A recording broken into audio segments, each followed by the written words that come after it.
I bought my lake cabin years ago for peace and quiet, far away from city drama. The lake was private property, deeded entirely in my name, and I made sure all legal records reflected that.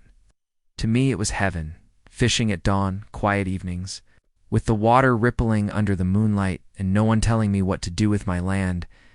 That peace lasted until the self-appointed queen of the nearby subdivision, Karen, decided I needed to join her brand new HOA.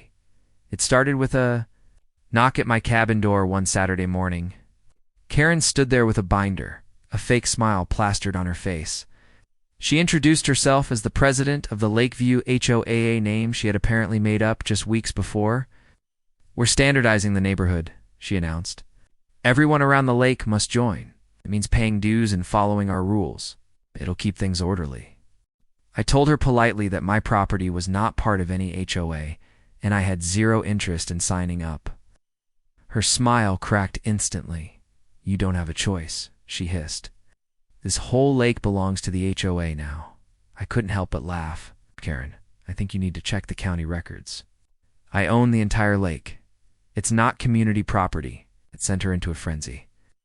Within an hour, she was back, this time with 2 neighbors in tow, waving a stack of printed bylaws she had typed herself. Refused again, and that's when she snapped. She dialed 911 right in front of me, screaming about a non-compliant resident refusing to cooperate.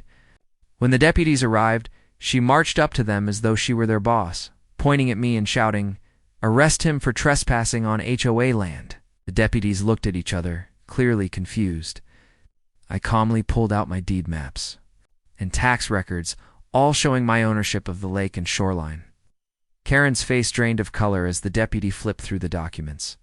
Finally, one officer turned to her and said, "Ma'am, this man owns the lake. You can't form an HOA on property you don't own." Karen stammered, tried to argue, but the deputies weren't buying it.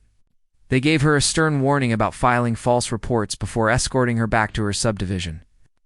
As they left, one of them chuckled. "Never seen anyone try to HOA a whole lake before."